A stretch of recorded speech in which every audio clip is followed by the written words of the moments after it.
नमस्कार। श्रृंखला YouTube channel में मैं आज एक नए टॉपिक के साथ उपस्थित हूँ। आज हम लोग बात करेंगे एक ऐसे अंतर्राष्ट्रीय संगठन के बारे में जो पिछले 3-4 महीनों से काफ़ी चर्चा में रहा है।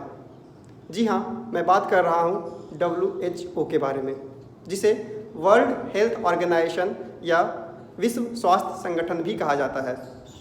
आज इस टॉपिक पे बात करना इसलिए भी और महत्वपूर्ण हो जाता है क्योंकि कल ही यानी 22 मई 2020 को भारत के स्वास्थ्य मंत्री डॉक्टर हर्षवर्धन ने WHO के एग्जीक्यूटिव बोर्ड के चेयरमैन के रूप में अपनी जिम्मेवारी को संभाला है। इससे भारत अब एक प्रोमिनेंट रोल प्ले कर सकता है वर्ल्ड हेल्थ क्राइसिस को मैनेज करने में। वह एक और अच्छे तरीके से रोल को निभा सकता है। यह जो टॉपिक है वह ऐसे कैंडिडेट्स जो कि UGC नेट, BPSC, UPSC की जो तैयारी कर रहे हैं उनके लिए उपयोगी साबित हो सकता है। तो आइए हम लोग बात करते हैं WHO और उससे जुड़ी हुई कुछ कंट्रोवर्सीज़ के बारे में।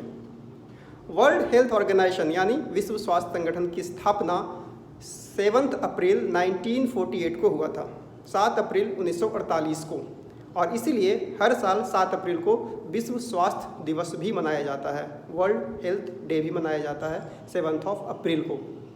अगर इसकी हिस्ट्री में हम थोड़ा सा जाएं तो हम देखते हैं कि सर्वप्रथम सबसे पहली बार एक ऐसे कॉन्फ्रेंस का आयोजन 1851 ईस्वी में हुई थी जिसे कहा गया था इंटरनेशनल सैनिटरी कॉन्फ्रेंस, जिसमें पहली बार बहुत सारे देशों ने आकर सम्मिलित हुए थे और उन्होंने कोशिश की थी कि एक स्टैंडर्ड प्रोसीजर्स को बनाया जाए जिससे विश्व में अगर कुछ ऐसे महामारी फैले जिससे कि विश्व अच्छे तरीके से सामना कर सके, क्योंकि उस समय प्लेग जैसी महामारी विश्व भर में बहुत ज़्यादा फैलती थी।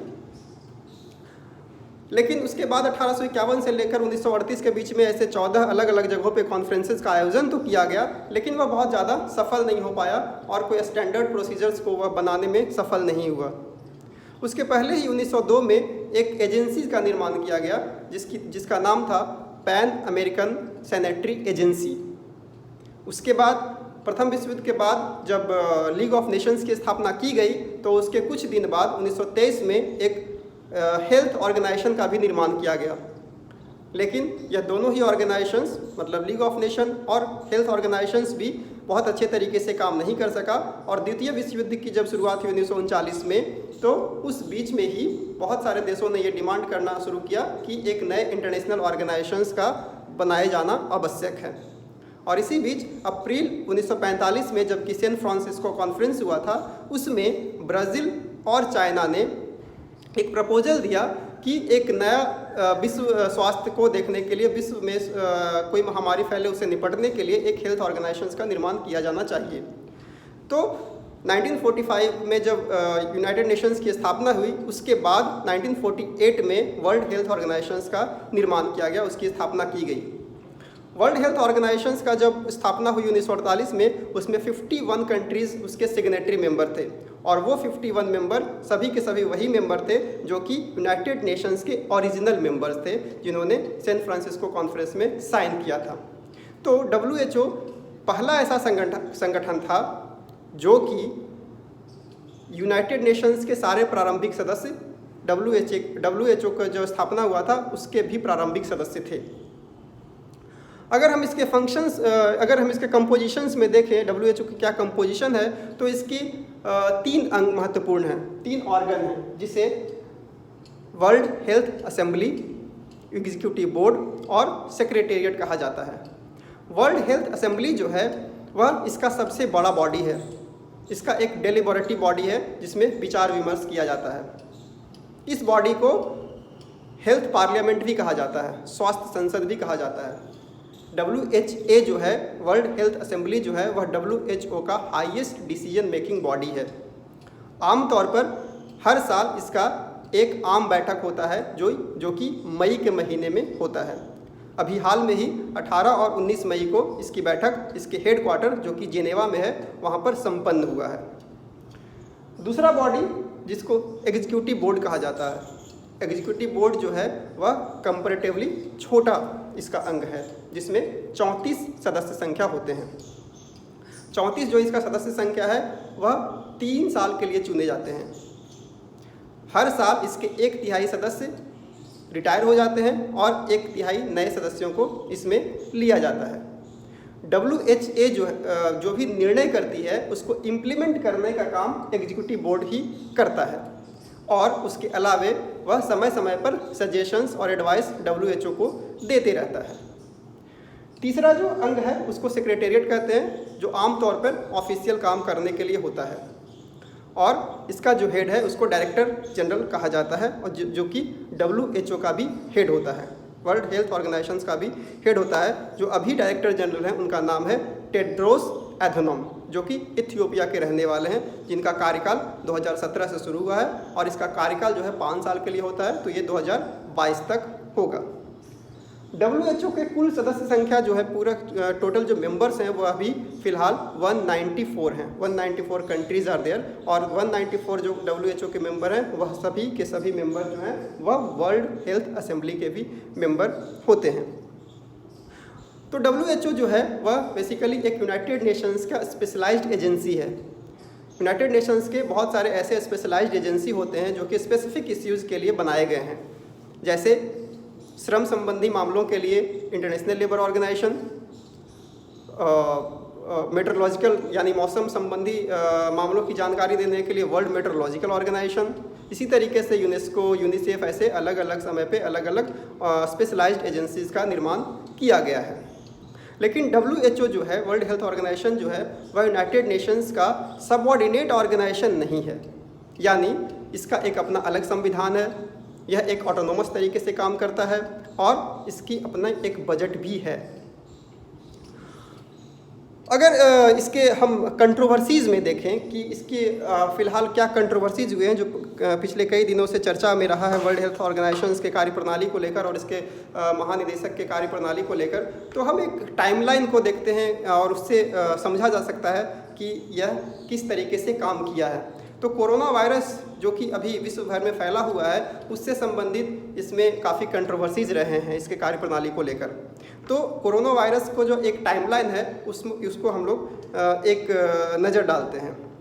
तो पहली बार 31 दिसंबर को 31 दिसंबर 2019 को चाइना ने WHO को निमोनिया के बारे में जानकारी दिया कि हमारे देश में कुछ ऐसे केसेज आ रहे हैं जो निमोनिया के जिसमें लक्षण पाए गए हैं। वो अभी तक कोरोना के मामले में कुछ बात नहीं किया था।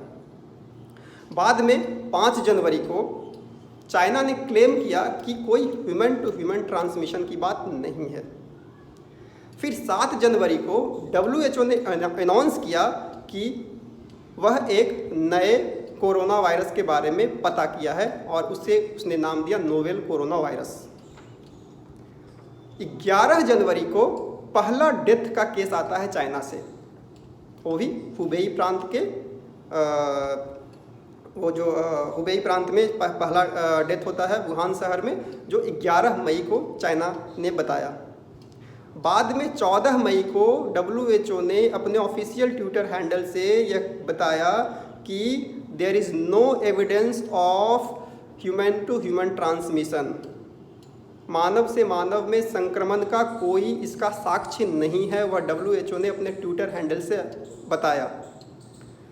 23 जनवरी को चाइना ने पूरे हुबेई प्रांत को लॉकडाउन कर दिया। हुबेई प्रांत है जिसमें ही वुहान शहर है जो कि सबसे ज़्यादा इस संक्रमण से वहाँ पे प्रभाव पड़ा था।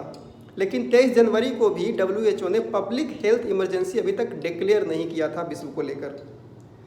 24 जनवरी को पहला एक केस आया वियतनाम में चाइना के बाहर, जिसमें क्लियर हो गया था कि ह्यूमन टू ह्यूमन ट्रांसमिशन इसमें हो रहा है और ऐसा केसेस आ रहे हैं। 30 जनवरी को WHO ने वर्ल्ड के लिए पब्लिक हेल्थ इमरजेंसी को डिक्लेयर किया और 30 जनवरी तक बहुत देर हो चुका था। उस समय तक चाइना में 1000 लोगों की मृत्यु हो चुकी थी उस केस से और इन्फेक्टेड लोगों की संख्या 8000 से ज़्यादा था, जो कि चाइना का ऑफिशियल रिकॉर्ड है, इससे ज़्यादा भी हो सकता है। और 30 जनवरी तक चाइना के जितने भी प्रोविंसेस थे, 31 प्रोविंसेस जितने भी थे, उस सबको सभी जगह पे इन्फेक्शंस फैल चुका था। और 30 जनवरी तक आपको अगर ध्यान होगा तो भारत में भी पहला केस जो है वह 30 जनवरी को ही केरला में आया था। और उसके अलावा बहुत सारे देश, न्यूजीलैंड, ऑस्ट्रेलिया, अमेरिका, ब्रिटेन और बाकी बहुत सारे देशों में 30 जनवरी तक ये इन्फेक्शंस फैल चुका था और उस समय WHO ने इसको अनाउंस किया पब्लिक हेल्थ इमरजेंसी को। तो सबसे पहली बार जो है इसको लेकर जो कंट्रोवर्सीज हैं, सबसे ज़्यादा जो इसमें विरोध दर्ज किया वह अमेरिका के जो राष्ट्रपति हैं डोनाल्ड ट्रंप ने शुरुआत से ही मुखर रहे इसके विरोध करने में। चाइना के कामकाज को लेकर भी काफ़ी वह संदेहास्पद थे कि चाइना ने सही जानकारी विश्व के सामने से छिपाया है। अगर सही जानकारी विश्व को सही समय पे अगर वो दे पाते तो शायद इस तरीके के इन्फेक्शंस सारे विश्व में नहीं फैलता। और उन्होंने ये कहा कि इसमें सबसे बड़ा रोल जो प्ले किया है वह WHO के जो डायरेक्टर जनरल हैं उन्होंने ही प्ले किया है और वो जानबूझकर चाइना के दबाव में आकर उन्होंने पॉलिटिकली इस तरीके के फैसले लेते रहे और वह पूरे विश्व को गुमराह किया और जिससे कि पूरे विश्व में यह मामला फैला। और आज अगर हम लोग देखें तो लगभग 52 लाख लोग इससे संक्रमित हो चुके हैं, 190 से ज़्यादा देशों में संक्रमण फैल चुका है और 3.5 लाख लोग इससे अभी तक मर चुके हैं। यानी अगर पूरे पिछले कई दशकों से देखें तो इस तरीके की महामारी को अभी तक विश्व में नहीं आया था। इसके पहले अगर देखें तो 1920 में जो स्पेनिश फ्लू आया था इससे शायद ज़्यादा तभी लोग मरे थे और उसके बाद सेकेंड वर्ल्ड वार से लेकर अभी तक में भी इससे ज़्यादा लोग नहीं मरे थे किसी भी रोग से या किसी भी घटना से। तो WHO का जो रोल रहा है इसको लेकर संदेहास्पद हमेशा रहा है और इसी कारण से अमेरिका के जो राष्ट्रपति थे उन्होंने धमकी दी कि अगर WHO ने सही तरीके से काम नहीं किया तो उससे वह विड्रॉ भी कर सकता है। और उन्होंने यह भी कहा कि हम जो बजट देते हैं वह बजट नहीं देंगे। अमेरिका बजट देने से मना किया और यह एक बहुत महत्वपूर्ण फैसला था क्योंकि WHO का जो डोनेशन आता है उसमें सबसे बड़ा भाग जो है वह अमेरिका ही देता है। लगभग WHO का जो कुल बजट है उसमें 15% जो भाग है लगभग वह अमेरिका से आता है। और सेकंड नंबर पे फिर बिल एंड मेलिंडा गेट्स का जो फाउंडेशन है वह सेकंड नंबर पे और उसके बाद यूनाइटेड किंगडम और पूरा का पूरा जो WHO का जो बजट है उसमें चाइना बहुत पीछे है, लगभग 20वां या 21वां स्थान पे उसका डोनेशन में आता है।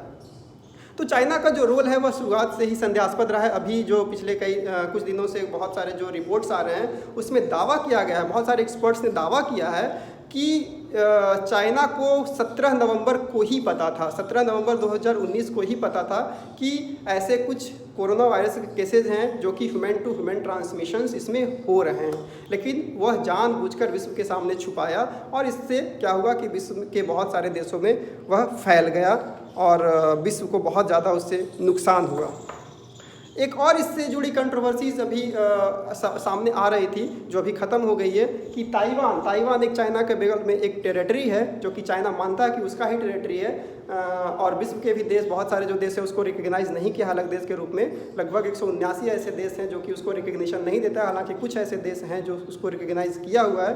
तो ताइवान ने स्पेशल ऑब्जर्वर का स्टेटस का डिमांड किया था। जो WHO की अभी मीटिंग हुई थी पिछले एक हफ्ता पहले, उसमें ताइवान ने डिमांड किया था कि उसको स्पेशल ऑब्जर्वर का स्टेटस दिया जाए WHO में, ताकि वह किस तरीके से इस रोग से लड़ा है, कैसे वह सफल हो पाया है कि ताइवान जैसा कंट्री जो कि वह बॉर्डर शेयर करता है चाइना से, तब भी ताइवान जैसे रीजन में वह बहुत ज़्यादा फैल नहीं सका इन्फेक्शन। लेकिन चाइना ने इसका काफ़ी विरोध किया और इस विरोध के कारण ही WHO ने यह तय किया कि इस असेंबली में उसको ऑब्जर्वर का स्टेटस नहीं दिया जाएगा। बहुत सारे जो देश थे वह ये भी डिमांड कर रहे थे कि इसका ओरिजिन कैसे हुआ और चाइना ने किस तरीके का रोल प्ले किया उसको लेकर कोई इन्वेस्टिगेशन हो। चाइना ने हालांकि शुरुआत में काफ़ी विरोध इसका किया था, लेकिन बाद में बहुत सारे देश के डिमांड पर अभी WHO की जो मीटिंग ख़त्म हुई है उसमें इस रेजोल्यूशंस को पारित किया गया है कि WHO जो है वह इंडिपेंडेंट एंड ट्रांसपेरेंट इन्वेस्टिगेशन इस मामले में करेगा कि जो यह वायरस है उसका ओरिजिन कैसे हुआ और चाइना ने इसका किस तरीके से सामना किया और कैसे इस पर अलग अलग समय पे उसका कदम उठाया। तो ये जो पूरे का पूरे कंट्रोवर्सीज़ है, इसको लेकर ऐसे अलग अलग समय पे अलग अलग बातें आती रही है। अभी तक कुछ प्रूफ नहीं हो पाया है, इसलिए कुछ कहा नहीं जा सकता। हालांकि अगर भारत का बात करें तो भारत अभी तक इस मामले में चाइना को लेकर कुछ नहीं कहा है। चाइना को लेकर कोई संदेह या चाइना को लेकर अभी तक बहुत ज़्यादा कोई कठोर शब्द भी नहीं कहा है कोरोना वायरस के मामले में। तो अभी जबकि हर्षवर्धन अब एग्जीक्यूटिव बोर्ड के जो चेयरमैन अभी नियुक्त हुए हैं, तो देखते हैं कि आने वाले समय में भारत किस तरीके से इस वर्ल्ड हेल्थ क्राइसिस से निपटने में कुछ कारगर कदम उठा पाता है क्या। इस वर्ल्ड हेल्थ ऑर्गेनाइजेशंस में अभी भारत के 3 महत्वपूर्ण लोग हैं जो महत्वपूर्ण जिम्मेवारी को संभाल रहे हैं। एक तो हमने अभी बात किया डॉक्टर हर्षवर्धन का। दूसरा जो अभी WHO के चीफ साइंटिस्ट हैं वह डॉक्टर डॉक्टर सौम्या स्वामीनाथन है, वह भी भारत से ही हैं। और तीसरा जो व्यक्ति है वह उनका नाम है पूनम खेतरपाल, डॉक्टर पूनम खेतरपाल। पूनम खेतरपाल जो है वह साउथ ईस्ट एशिया जो रीजन है उसके रीजनल डायरेक्टर हैं। बेसिकली जो वर्ल्ड हेल्थ ऑर्गेनाइजेशन है उसके वर्ल्ड में 6 ऐसे रीजनल ऑर्गेनाइजेशन हैं जो कि वर्ल्ड को अलग अलग 6 भागों में बांटकर रखा है और 150 से ज़्यादा फील्ड ऑफिसेज उसके काम करते हैं। तो 6 में से एक जो रीजन है वह साउथ ईस्ट एशिया रीजन है, उसका हेडक्वार्टर न्यू दिल्ली में है। जो उसी के जो हेड हैं वह रीजनल डायरेक्टर होते हैं। तो उसके जो regional director south east Asia के हैं वह डॉक्टर पूनम खेतरपाल हैं। तो अभी भारत से 3 ऐसे महत्वपूर्ण लोग हैं जो कि WHO में महत्वपूर्ण जिम्मेवारी का निर्वहन कर रहे हैं। Doctor Poonam Khetarpal regional director हैं साउथ ईस्ट एशिया के, डॉक्टर सौम्या स्वामीनाथन जो कि चीफ साइंटिस्ट हैं, और डॉक्टर हर्षवर्धन जो कि एग्जीक्यूटिव बोर्ड के अभी चेयरमैन का जिम्मेवारी को संभाला है। तो आज की वीडियो के लिए इतना ही। अगर आपके मन में कोई सवाल हो, कोई क्वेरी हो, कोई सजेशंस हो तो प्लीज़ कमेंट बॉक्स में ज़रूर करें। और अगर आपको ये वीडियो पसंद है तो लाइक करें और प्लीज़ सब्सक्राइब करें। Thank you.